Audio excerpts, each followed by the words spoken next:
Sanamente es una coproducción de CNN Chile con Fundaciones Rasmus y Grupo K.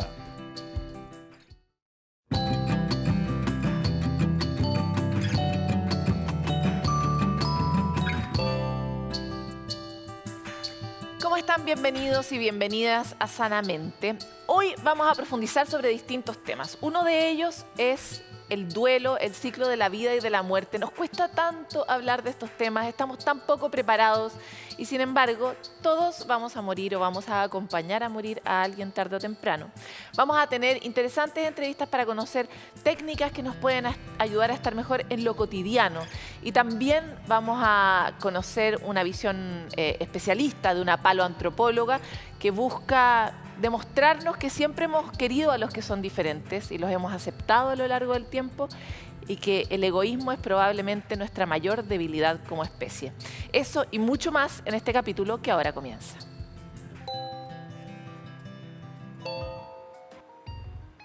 La naturaleza tiene un ciclo, lo hemos dicho mil veces, lo sabemos en la mente, pero no lo sabemos en el cuerpo. Mientras unos nacen, otros mueren, y sin embargo nos cuesta tanto asimilar que ese es el ciclo de todos nosotros. Hoy vamos a revisar una nota donde vamos a abordar en particular la relevancia de mirar de otra manera el duelo.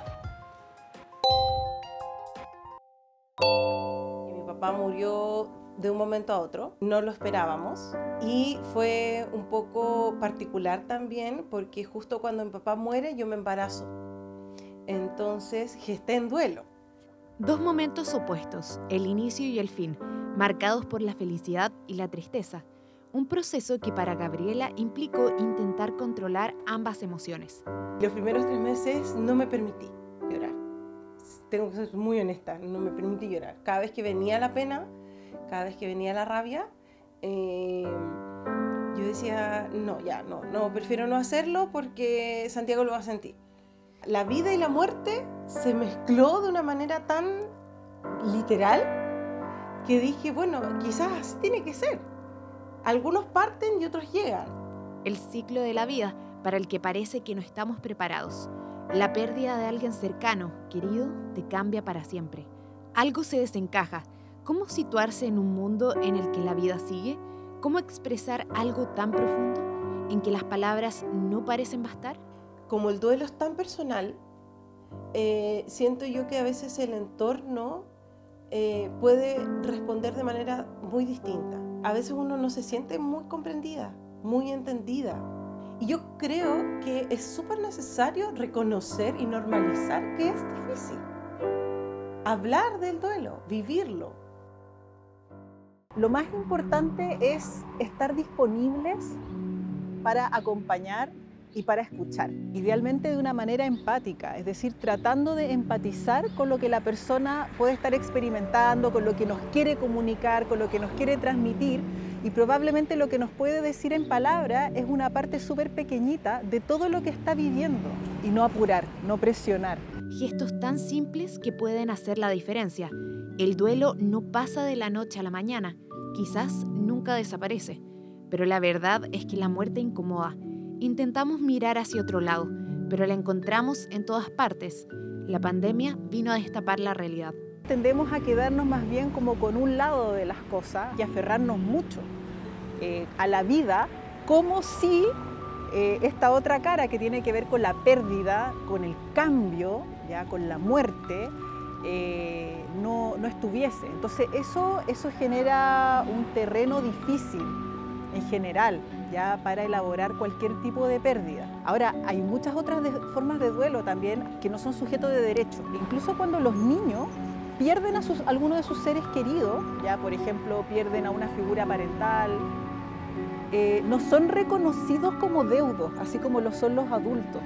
Es difícil tener una relación cercana a la muerte cuando se nos ha enseñado a no mencionarla. Si una mascota se muere, a los pequeños se les dice que se enamoró y se fue al cerro, pero el ciclo de la vida está presente en todos lados y conversar de él puede hacer la diferencia. Paloma es ilustradora y a través de vivencias personales quiso darle una nueva mirada a esta temática. No sabemos cuándo, pero un día partirá. Algunos ya partieron. El gato del vecino, la tía Margarita, el pescado de la sopa de ayer. Otros llegarán. Unos han sido pedidos, otros vienen sin preguntar. Y la inspiración es que yo estaba embarazada y al mismo tiempo se murió una persona que yo quería mucho y que venía de una familia donde a los niños se les aislaba de la muerte. Entonces, claro, cuando me enfrento a una primera muerte adulta de un ser muy querido, que era una tía abuela, no tengo herramientas para enfrentarlo. Pero pensé que si yo hubiese entendido cuando niña que la muerte es parte de la vida y me lo hubieran explicado desde pequeña, creo que habría tenido un poco más de entendimiento. En el fondo es un poema que es más bien una oda a la vida que una preparación para la muerte, eso pienso yo. Porque celebrar la vida implica reconocer el otro lado y por sobre todo encontrar el valor en el ahora. La muerte siempre está, en todo lo que conocemos. En el otoño, por ejemplo, el árbol muere de a poco cuando se caen las hojas. La tierra, las plantas, esta misma planta que está acá, por ejemplo, muere una hoja para dar paso a otra. La tierra está muriendo constantemente para renovarse. Estoy aquí para recordarte que sigues estando vivo y que puedes seguir sintiendo. Yo creo que esa es una parte muy bonita de la muerte.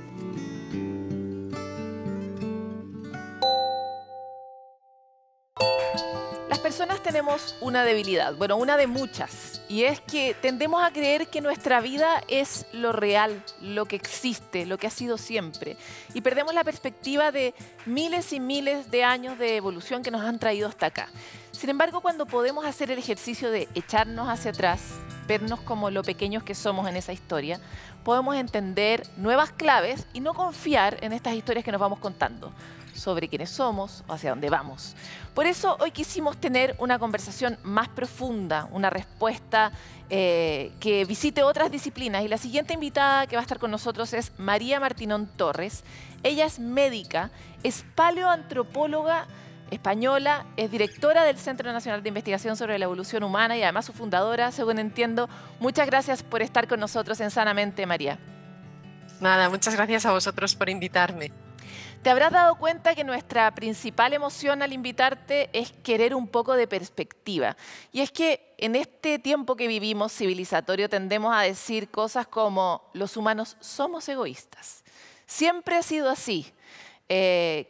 Nos contamos una historia sobre las cosas que no necesariamente tiene que ver con la realidad. Entonces quiero partir por ahí porque probablemente una de las principales enfermedades que tenemos hoy es el individualismo. ¿Hemos sido siempre así de egoístas?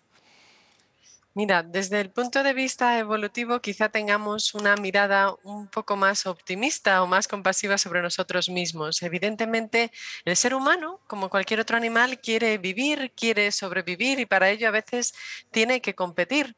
Pero curiosamente, en la historia de nuestra especie de Homo sapiens, lo que hemos visto es que nuestro éxito evolutivo, un éxito evolutivo que se mide en el millones y millones y millones de personas que somos adaptados a vivir en todas las partes del mundo, en realidad ese éxito evolutivo se debe a nuestra capacidad de cooperación, a ser un grupo social, a ser un grupo multiforme que admite que dentro de esa especie haya individuos tan diferentes y con tantas capacidades distintas, con caracteres tan variados y tan dispares, cada uno con sus habilidades y con sus debilidades, pero en las que nos hemos apoyado los unos a los otros. O sea que sí, tenemos cierta individualidad, tenemos cierta distinción, cada uno de nosotros es distinto, no es así en todos los animales sociales. Por ejemplo, podemos pensar en insectos, podemos pensar en hormigas, ¿no? Por ejemplo, que es un animal que también vive en grupo y con una distribución muy sofisticada de sus tareas, pero de alguna manera todos son iguales, ¿no? No hay esa individualidad de pensamiento,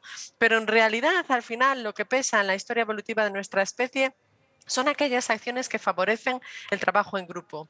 Ahora ya no es tan importante en nuestra especie ser individualmente fuerte, ¿no? Tener una salud de hierro, como realmente tener quien te cuide, tener acceso a los recursos, estar bien acompañado. Y en eso Con todo, la evolución humana nos enseña que hemos sido una especie que a lo largo de esta trayectoria de millones de años, nuestra principal característica ha sido que nos hemos preocupado de los demás. Es cierto que hay esa tensión evolutiva, ¿no?, entre la individualidad, entre nuestra manera y capacidad de pensar, nuestra autoconsciencia individual que nos hace ver nuestro lugar único en el mundo. Pero en realidad la historia nos muestra que hay muchísimos gestos en los que hemos sabido salir adelante, y la prueba de ello es que somos una especie en la que cabemos maneras de ser muy diferentes, o una especie, por ejemplo, que convive con la enfermedad.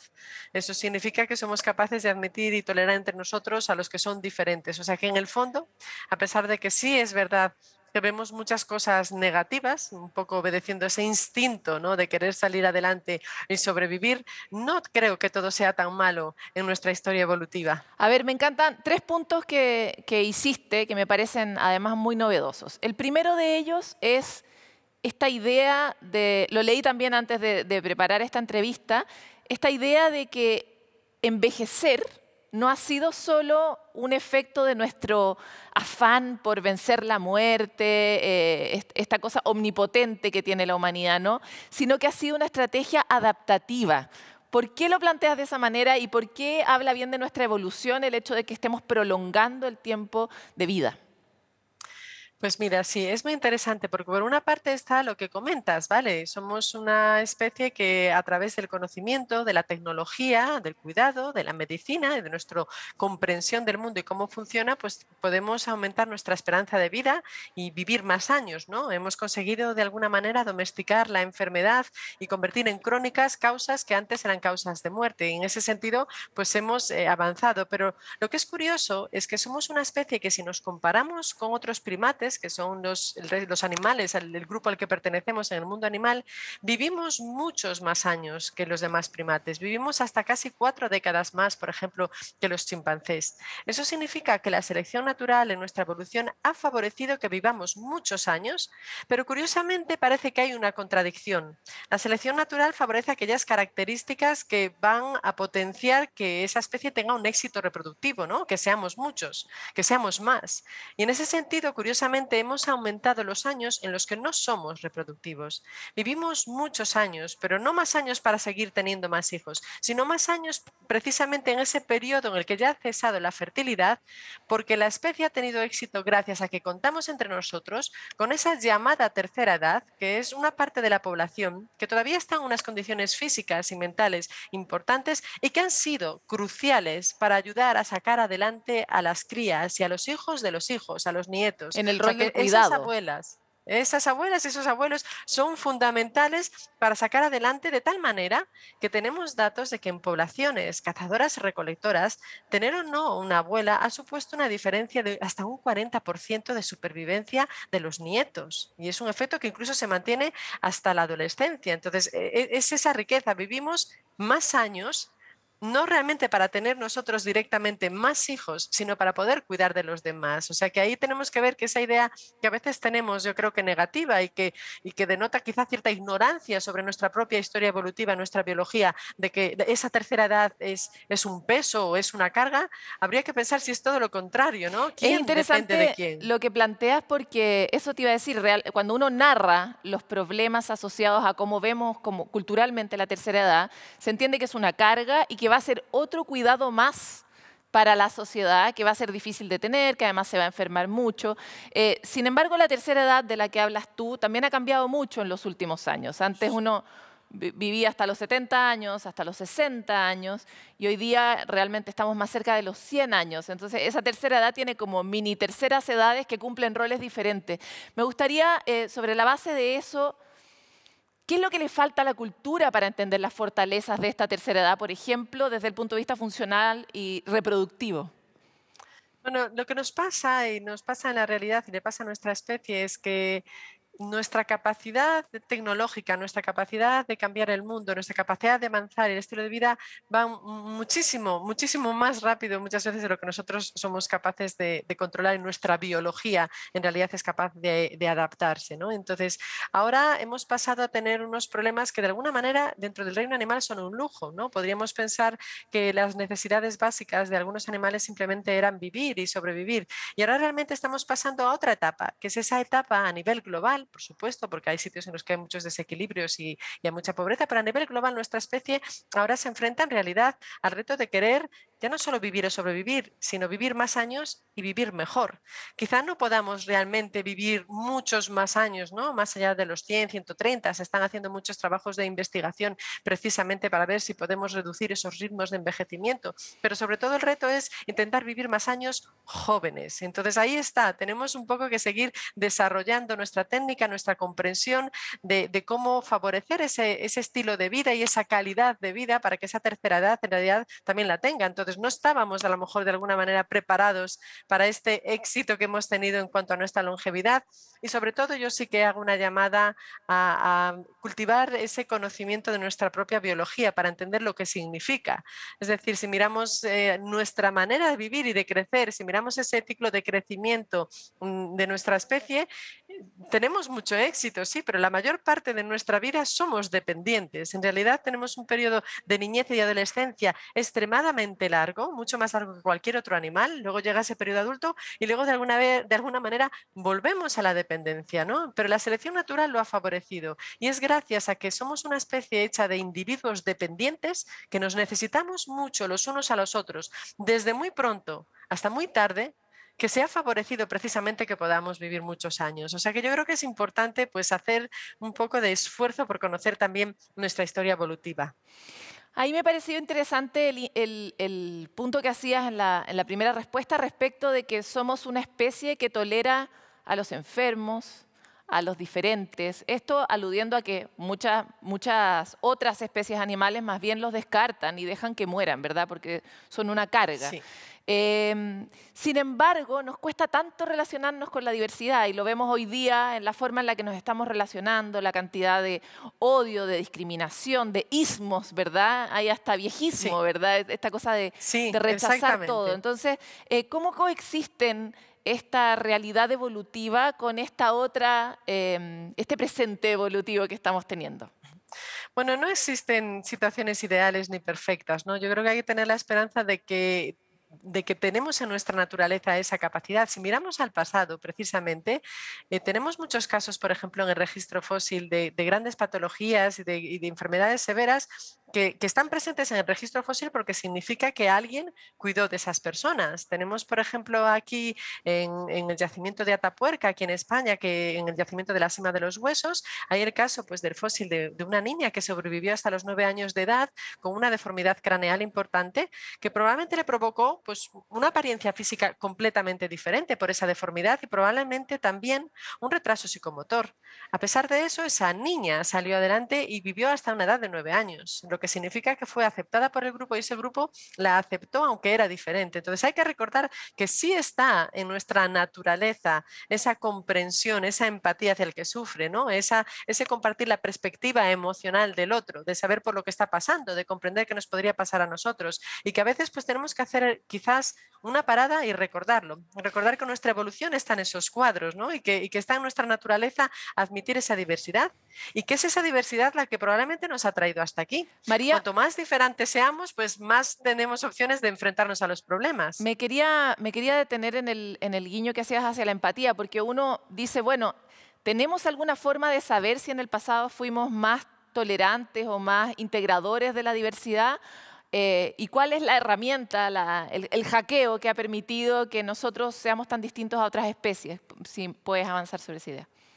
Sí, bueno, sí que tenemos evidencias. Pues evidencias precisamente que en el momento en el que empezamos a ser capaces de encontrar en el registro fósil, en los fósiles de los homínidos anteriores, patologías, precisamente lo que estamos leyendo no es una historia de debilidad, sino de fortaleza, porque los signos de enfermedad son los signos de intento de reparación del cuerpo contra ese daño. Y cuanto más severa esa patología, quiere decir, estás haciendo una cicatriz. En realidad, la cicatriz la lleva el que ha sobrevivido. Pero cuanto más severa esa patología es, la que nos encontramos en los fósiles, pues mayor probablemente ha sido el apoyo y la ayuda que ha necesitado de ese grupo. Y tenemos signos de esta compasión y de esta empatía pues, en el registro fósil desde hace más de 500.000 de años. Y algo más, a día de hoy sabemos que nuestra especie es la única especie humana que queda en el planeta, pero hubo un tiempo en el que convivimos con otra especie, con los neandertales, con los que llegamos incluso a tener hijos. Eso nos recuerda que hubo un momento en que nuestra especie fue capaz de tener un una relación estrechísima en este caso, incluso tuvieron hijos con otra especie diferente. Quiere decir eso que fuimos capaces de superar barreras biológicas que eran en principio muchísimo más difíciles de franquear que estas barreras culturales que a día de hoy los humanos a veces nos ponemos entre nosotros por razones de cultura, de gustos o cosas muy, muy superficiales. Entonces tenemos que recordarnos que no, que nuestra historia es precisamente la de la riqueza y la de la cooperación y la de la colaboración con los otros y no podemos utilizar la cultura para separar, ¿no? Tiene que ser para unir. María, la empatía es algo que se pueda promover, desarrollar más. ¿Somos menos empáticos hoy que antes? ¿Tenemos alguna forma de contestar esa pregunta? Mira, yo no creo que seamos menos empáticos ahora que antes, porque además la empatía de alguna manera pues es también una capacidad que se ha desarrollado gracias al hiperdesarrollo de nuestro cerebro, ¿no? Es consecuencia de nuestro gran desarrollo cognitivo, viene esa capacidad de pensar, de analizar e incluso anticipar qué está pensando, qué está sintiendo el otro, ¿no? Ya no solo nos vemos a nosotros como objetos que piensan, sino los otros también piensan y nosotros nos anticipamos. Pero sí es verdad que en el mundo de hoy corremos un riesgo que no había antes. La empatía es una capacidad, una gran ventaja que se alimenta en las distancias cortas, ¿no? Ahora vivimos en un mundo virtual donde con la tecnología aprendemos a hacer muchas cosas a distancia, incluso matar, lo estamos viendo en las guerras, ¿no? Y esa desafección, esa separación del mundo natural, esa falta de a lo mejor de contacto directo con el otro, con su sufrimiento, quizá a veces nos desconecta, ¿no? Entonces yo creo que esa capacidad empática sigue ahí, pero hace falta a veces reconectarnos con el mundo natural, reconectarnos con los demás humanos para comprender las consecuencias dolorosas que pueden tener determinados actos, determinados comentarios, a veces incluso que parecen banales en las redes sociales, o incluso reconectar con la naturaleza y pues darnos cuenta del daño que nuestras acciones pueden hacer en el largo plazo, por ejemplo, al planeta Tierra, ¿no? Yo creo que ese es el riesgo, no tanto la desaparición de la empatía como la necesidad de reconectarla o favorecerla en este mundo actual. María, se nos acabó el tiempo, pero tengo que hacer una última mención. Tú planteas que los más débiles no son los que están más enfermos. Tú has estudiado la enfermedad a lo largo del tiempo y de la historia de la humanidad, por lo tanto tienes harto que decir al respecto. ¿Quiénes son los más débiles? Pues mira, como lo planteo en el libro En Homo Imperfectus, que es el libro que acabo de publicar ahora, para explicar esas debilidades, realmente el más débil es el que está solo, el que no está aceptado, el que genera rechazo. Al final, a veces uno cree que el que es egoísta pues va a conseguir más ventajas, va a llegar más lejos, pero se la está jugando. Al final, la vida del egoísta es un recorrido, yo creo que de corto recorrido, ¿sabes? Porque no puede ir muy lejos y porque sobre todo va a ser muy difícil ser feliz si no es aceptado por el grupo. O sea que el débil en realidad voy a decir que es el egoísta, aunque parezca que a corto plazo está consiguiendo más que los demás, realmente esa vida será una vida, voy a decir que corta y poco exitosa. Ojalá que así sea, a ver si logramos seguir evolucionando en el camino del desarrollo de la especie, del cuidado de la especie. Muchas gracias por estar en Sanamente, María, un placer tenerte aquí, en Chile. Nada, gracias a vosotros, un abrazo. Muy interesante cómo ha sido esta reflexión y necesitamos entender que realmente el débil es el solo, no el que está acompañado, ¿verdad? Por lo tanto, promover la unión, promover el conjunto, promover el encuentro es también una estrategia de sobrevivencia, no solo una estrategia para generar capital social, para relacionarnos mejor, es una forma de sobrevivir. Con esto que es casi poético, nos vamos a pausa y volvemos.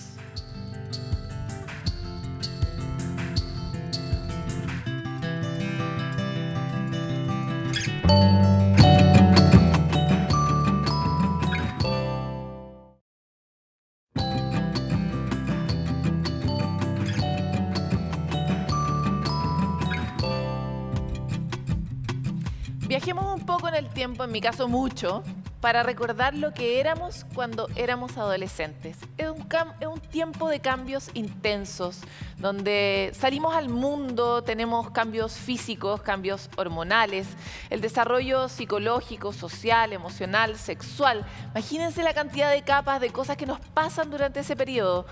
¿Qué pasa con nuestra salud mental en esta etapa de vida? ¿Cómo la podemos cuidar? ¿Cómo podemos cuidar a nuestros adolescentes? La psicóloga clínica Carolina Sánchez, experta en adolescencia, nos lo explica. En la adolescencia sucede que la salud mental es más frágil en general que en otras edades de la vida. Y esto tiene varias explicaciones. Una de ellas es que es una etapa donde se producen cambios en todas las áreas de la vida de la persona, cambios intensos en su forma de pensar, de entender el mundo, en su forma de sentir, en su forma de experimentar las emociones, de relacionarse con los otros, con los pares, consigo mismo, con los padres principalmente. Cambia el cuerpo mucho y de alguna manera pone en juego, y a veces muy al límite, los recursos con los que cuenta el adolescente para poder adaptarse a esos cambios. Una infancia más protegida va a llevar a tener una salud mental más fuerte, pero al mismo tiempo una infancia con experiencias adversas probablemente va a debilitar esa salud mental. Y en ese sentido, sobre todo los papás, pero también los adultos en los colegios, tenemos que estar muy atentos principalmente a cambios de ánimo intensos en los adolescentes, no sé, adolescentes que les gustaba mucho realizar una actividad y de repente nos damos cuenta que eso cambió, que ya no lo disfruta tanto, cambios en la alimentación, cambios en los ritmos de sueño, todo eso hay que tener mucho ojo, pero sobre todo mantener los canales de comunicación abiertos, no tengamos miedo de preguntarles cómo se sienten. Es importante que los adolescentes identifiquen que hay hábitos cotidianos que los pueden ayudar a cuidar su salud mental. Por supuesto el deporte, pero no solo el deporte, sino que tener hobbies que les permitan disfrutar de momentos. Tener una rutina de higiene del sueño es súper importante. No trasnochar tantas veces en la semana. La relación con pares no solo es importante porque lo pasan bien, porque disfrutan, sino que también es un muy buen regulador emocional.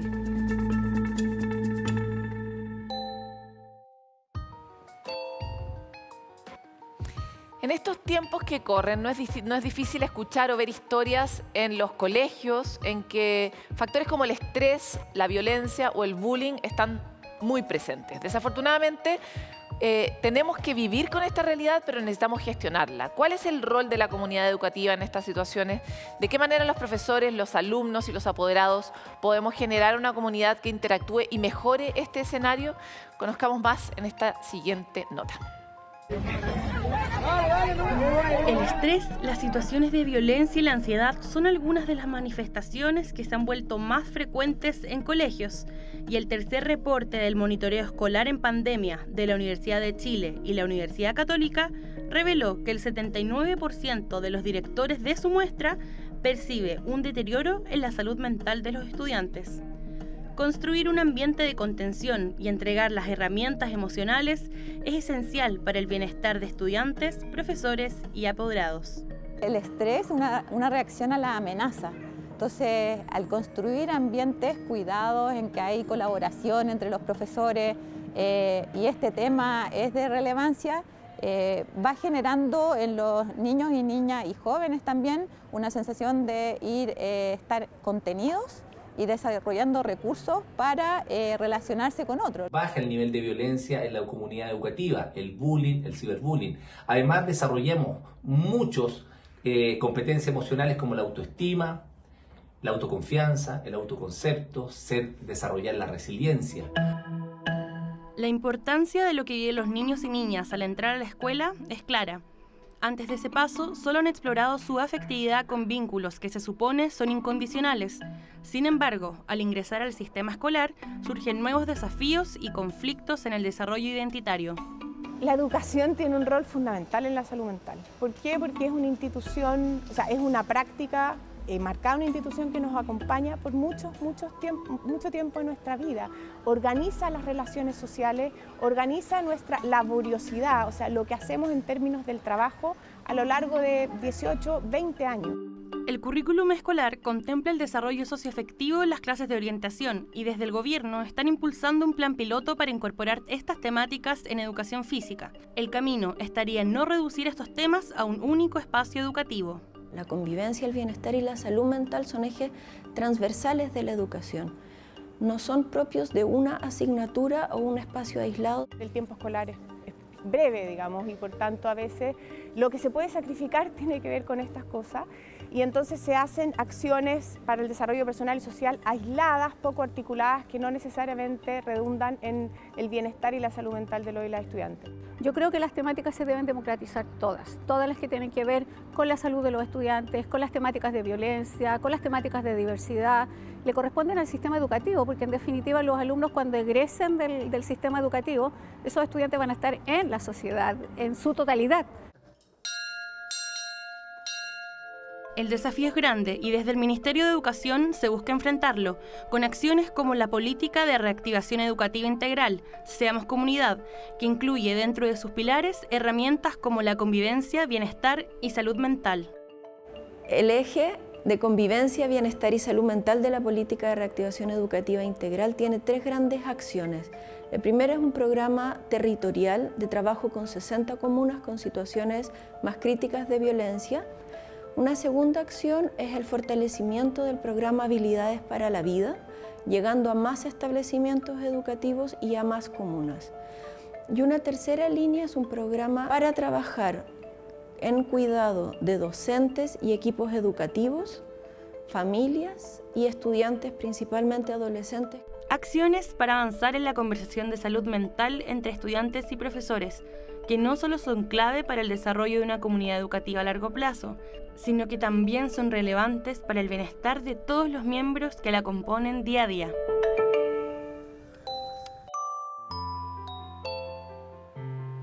En países como Bután, la meditación es una práctica que se enseña cotidianamente a los niños en el colegio. Pues bien, ya sabemos que tiene muchos beneficios y por eso les queremos recomendar una guía de meditación para las aulas escolares. Porque al igual que uno aprende a manejar, a cocinar, a leer, existen herramientas súper concretas que permiten ayudar a manejar de mejor manera nuestras emociones, entre ellas la meditación. Esta guía de Neyun, una ONG que actualmente promueve el desarrollo socioemocional en distintos colegios del país, utiliza mindfulness para esa tarea. En el kit se incluyen video, audio para aprender a enfrentar como comunidad educativa el reencuentro con el aula, siempre pensando en el bienestar de quienes son parte de la comunidad.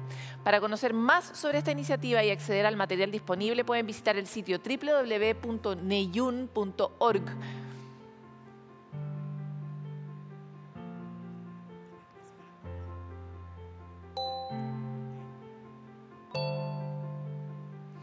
Bueno, y queremos revisar las declaraciones de una reconocida y querida artista nacional. Es Mon Laferte, quien recientemente participó en un programa mexicano, Netas Divinas, donde contó que efectivamente tuvo un comportamiento suicida años atrás y desde esa época se mantiene con tratamiento con antidepresivos.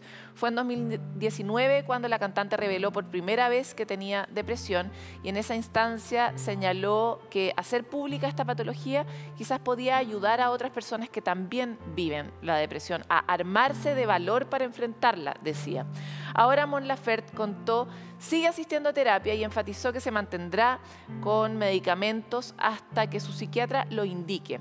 Estas acciones ayudan a derribar el estigma que existe alrededor de estos temas y nos incentivan a todos a hacernos cargo de nuestro bienestar, que como vemos en ella es posible.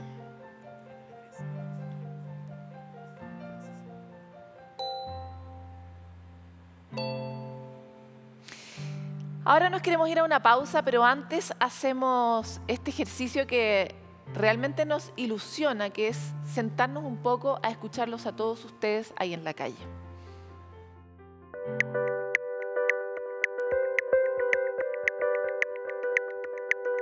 Hola, me llamo Carlos, tengo 54 años, me encanta venir a esta plaza y estoy tratando de volver a hacer algo de deporte.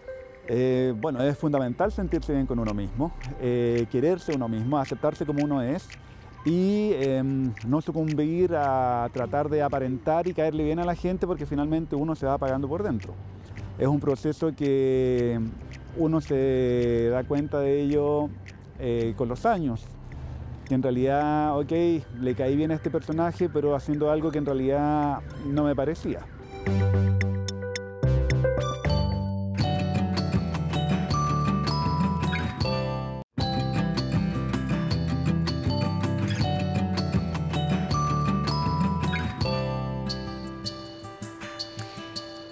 que no hay humano o humana con la que me haya encontrado en el último tiempo que no me haya dicho que está muy cansado, muy exigido, que no puede creer cómo se ha ido el año. Porque vivimos en nuestro país, a veces en una pequeña película de terror donde se nos exige mucho, nos exigimos mucho, tenemos muy pocas herramientas a mano, no nos hemos educado en nuestras emociones o en nuestros tiempos, ni tampoco nos hemos podido encontrar a veces con psicólogos o psiquiatras que son además muy prohibitivos para las personas en términos económicos. Es por eso que hoy día queremos revisar algunas técnicas que sí están al alcance de todos, de la mano de su casa, en cualquier momento del día.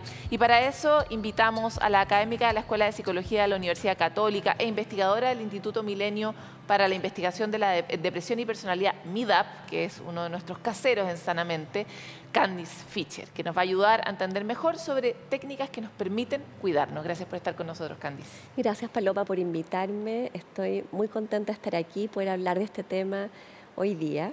Y como tú decías, vivimos en un mundo ajetreado, rápido, de mucha exigencia y mucha exigencia para mirar para afuera, incluyendo todo el mundo digital, estar todo el día conectado en las pantallas.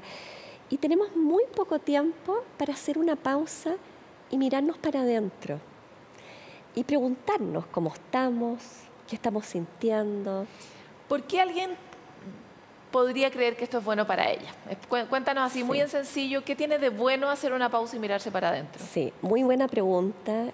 Sabemos en la psicología que esto que estoy hablando, que implica calma mental, implica hacer una pausa, implica conexión con el presente, que tiene que ver con mindfulness, que voy a hablar en un segundito, genera bienestar. Está asociado con una sensación de mucho mayor bienestar y de prevención de sentimientos que implican una falta de salud mental. Ahora, el ejercicio de hacer una pausa puede tener distintas técnicas. Tú recién mencionabas en particular mindfulness, que es una palabra, yo no puedo creer que hasta a estas alturas todavía estemos diciendo mindfulness. ¿Cómo nadie le ha puesto un nombre, o un nombre más sencillo? Pero en términos súper concretos es estar atento, prestar tu atención a ti mismo y a cómo estás, ¿no? ¿Podrías resumirse de esa manera? Sí. Mindfulness, y qué pena que no haya una traducción exacta al español, estoy de acuerdo contigo, tiene que ver con estar conectados con el momento presente en una actitud gentil, amable, de curiosidad y sin juicio. Ahora, haces tu énfasis en el presente, ¿por qué? Sabemos que evolutivamente nuestra capacidad de proyectar el futuro ha sido también parte de las razones por las que seguimos aquí. Entonces, el cerebro hace eso muchas veces, es un mecanismo recurrente, nos lo comentaban neurocientíficos antes. Entonces, ¿por qué es tan importante el presente como el tiempo? Sí, o sea, nuestros pensamientos usualmente no están en el presente, están muchísimo más en el pasado y en el futuro. ¿Y por qué el presente? Porque somos presente. Esto es lo que está pasando ahora, aquí, en este momento. Y el presente es todo nuestro pasado y las semillas del futuro que vamos a engendrar en nuestra vida. Ahora, las mujeres habitualmente, lo digo porque soy una, tenemos que hacer mucho el ejercicio del futuro, de lo que hay que llevar mañana, de lo que hay que estar atenta, porque coordinamos muchos niveles al mismo tiempo. Habitualmente nos llevamos prácticamente todo el trabajo de la casa y además, si trabajamos afuera, tenemos también ese otro trabajo. ¿Qué herramienta uno podría utilizar de mindfulness, tal vez, para el día a día, en un día común y corriente, y en qué circunstancias? Sí. El gran aporte de mindfulness, y que trae la psicología budista al occidente, tiene que ver con una psicología universal, democrática, al alcance de todos. Entonces, cuando hablamos de qué puede hacer uno puede hacer algo en cualquier momento primero. Yo creo que es importante recalcar que estas herramientas pueden ser usadas cuando uno va al metro, cuando uno camina al trabajo, cuando uno está cocinando, cuando uno está acostando a los niños, cuando uno está andando en metro, en auto, en cualquier momento del día. ¿Y en qué consiste? Sí, lo primero que voy a hablar es hacer una pausa. Todo esto suena como súper evidente, pero no lo es. Pocas veces hacemos una pausa en el día donde respiramos hondo, respirar nomás, respirar 1, 2, 3 veces como usualmente lo hacemos, así, pero atentos de que estamos respirando. Y volver la atención hasta este momento presente. Ahí en esa pausa, alguna herramienta que podemos usar es hacernos la pregunta de cómo estamos. Yo dirijo un diplomado en la Universidad Católica de Mindfulness y Autocuidado con mi colega Francesca Nilo, y ella habla harto de examinar el cielo de tu mente. Hacerte la pregunta de cómo está el cielo de tu mente hoy día. A veces está soleado, a veces está nublado, a veces está lloviendo. ¿Y eso como una analogía de las emociones que estoy teniendo dentro? Exacto. ¿Por qué, Paloma? Porque muchas veces cuando estamos en el día a día y estamos pensando, no nos damos cuenta que ese pensamiento no somos nosotros enteros, que es un pensamiento. Pero muchas veces cuando estos pensamientos son autocríticos, nos llevan al pasado, nos estresan con el futuro que todavía no ocurre. O nos rumean de algo mala onda en el fondo. Algo mala onda, así como, ¿cómo dijiste eso en la entrevista? ¿Qué mal lo hiciste? No sé. Esa voz interna tiene muchos efectos. Efectos hormonales. Son tóxicos esos pensamientos. Secretamos cortisol, eso produce depresión, ansiedad. O sea, no solo tenemos que estar estresados por el trabajo, sino que nuestros mismos pensamientos también nos pueden autoestresar, nos hacen secretar la misma hormona que es el cortisol. Absolutamente. Y por eso es importante hacer este tipo de pausas en el día, respirar, acordarnos que somos seres vivos, que respiramos. Volver a respirar es súper importante también para el bienestar, la sensación emocional de tranquilidad, de calma, de autorregulación. ¿Qué otra? Ya sabemos que podemos hacer esto y lo podemos hacer incluso mientras hacemos otra cosa. No necesitamos una colchoneta, no necesitamos una ropa especial, una música particular. Mejor si es así, ¿no? Pero está al alcance como de lo cotidiano. ¿Qué otra herramienta uno podría usar en su vida? Antes de mencionar la otra herramienta, quiero decir algo importante respecto a esto que estamos hablando de la pausa. Es importante preguntarnos qué pensamos, qué sentimos, cómo está nuestro cuerpo. ¿Estamos tensos? ¿Estamos relajados? Y tomar conciencia, solamente tomar conciencia, es un aporte en la sensación de bienestar que vamos a tener en el día y en la vida. Eso no significa que si hay un pensamiento como el que estábamos describiendo, como no lo hiciste bien, no estás... uno lo tenga que inhibir, uno tenga que decir, no puedes pensar eso, sino es mirar ese pensamiento. Uno no debiera inhibirlo. ¿Por qué? Porque sabemos que vuelve con más fuerza. Cuando tú dices, no tengo que pensar eso, tengo que pensar positivo, voy a traer un pensamiento positivo, muchas veces ese pensamiento se vuelve intrusivo. ¿Qué tenemos que hacer? Tenemos que aceptar ese pensamiento, identificarlo. Primero identificarlo y después aceptarlo. Hay una práctica que yo tengo con mis amigas, en especial, porque las mujeres somos muy duras con nosotras mismas, que es como, no te digas eso, ¿le dirías eso? ¿Me dirías eso a mí? Excelente. Tú misma estás aportando una excelente herramienta que usamos también y que puede ser usada por toda la gente. ¿Tú te dirías eso a ti? Y si tú ves otra persona que está caminando y que otra persona le dice, eres una tonta, no lo hiciste bien, ¿cómo reaccionarías tú? Bueno, ¿por qué te vas a tratar así entonces? Claro, yo creo que uno es muy duro con uno, ¿no? Exacto, esa es la parte amable y la parte que también tiene que ver con mindfulness, de estar conectado con el momento presente, con una mirada compasiva, amorosa con uno mismo y con los otros. En este caso voy a la segunda herramienta que uno puede aplicar con uno mismo, que es una herramienta absolutamente sencilla y cotidiana. Cuando uno está en el quehacer cotidiano del día a día, en la rapidez, en las exigencias, detenerse en la mente y hacer un ejercicio que llamamos de anclaje. ¿Qué significa eso? Anclarnos de nuevo en el momento presente, volver. ¿Sabes qué? Respiremos y volvamos. Y ese volver puede ser de muchas maneras diferentes. A mí me gusta mucho un ejercicio que lo he aplicado con una hija adolescente que yo tengo, que es muy ansiosa, muy dispersa, y que yo le digo, para en el día, en tu mente, en el colegio, cuando estés en el recreo, respira 3 veces y siente tus pies en el suelo. El sentir los pies en el suelo y sentir cómo se conecta cada dedo, yo le hago este ejercicio a veces en la noche cuando se está acostando, y imaginarse y pensarse y conectarse con el cuerpo, ese es un ejercicio que promueve la atención, volvemos a estar atentos en nosotros mismos, promueve mirarse hacia adentro y conectarse. A mí me servía, alguien me había comentado este ejercicio y me hacía la analogía de como que si de los pies salieran raíces, que las raíces se fueran afirmando de la tierra. Ese ejercicio igual sirve porque tampoco es fácil sentir los pies. Sentir las plantas, ¿no? Exacto, es la parte de nuestro cuerpo más lejos de nuestra cabeza, la más desconectada, la que a veces funciona en forma autónoma y en lo no verbal nos dice cosas que nos están pasando sin que estemos atentos. Y por eso mismo el conectarse con los pies en el suelo te da un anclaje a volver a conectarte con tu propio cuerpo.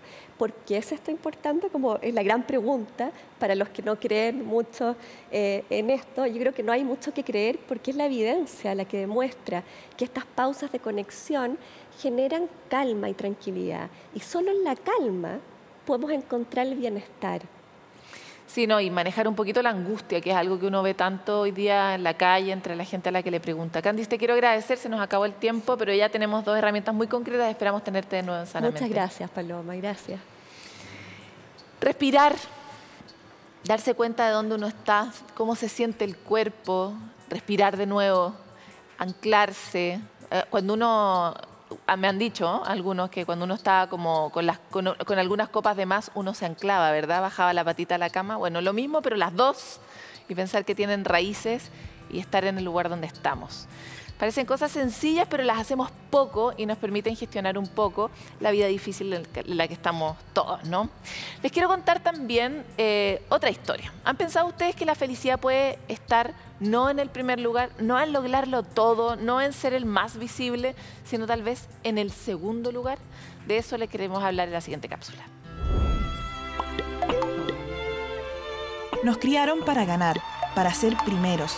Pero ¿qué tal si la felicidad está más bien en el segundo lugar? Esta es la historia de por qué la carta de Carolina se hizo viral. En ella contaba que su hija quiere ser segundo violín, pero que el mundo está hecho para los que sueñan con ser los primeros. Y es que la competencia puede sacar lo mejor de cada uno, pero también puede producir altos niveles de estrés o ansiedad, especialmente en los más pequeños, y tener efectos de largo plazo en la autoestima y la autopercepción. La imposición de una sola forma para conseguir éxito o felicidad puede desconectar a los niños y niñas de sus propios talentos y capacidades, pues para encajar comienzan a guiarse por lo que se espera de ellos. Respetar la forma y tiempo de cada uno les enseña a conocerse, a mirarse a sí mismos y validar la diversidad de personas que los rodean. Necesitamos un mundo en que convivan en armonía primeros y segundos violines, porque la maravilla de una sinfonía solo es posible gracias a que cada músico cumple su rol, una sinergia en que todo es más que la suma de las partes. Bueno, y como ya es tradición, antes de irnos queremos dejarles un dato, en este caso Salud Responde, donde pueden encontrar asistencia personal si es que tuvieran alguna necesidad vinculada a la salud mental. Solo tienen que llamar al 600-360-7777, opción 1, y pueden conversar con alguien, encontrar a una persona del otro lado que los puede acompañar en momentos difíciles, o aconsejar, o simplemente conversar. Está claro que cada vez necesitamos encontrarnos más, hablar más. Nosotros nos vamos y volvemos en otro capítulo de Sanamente.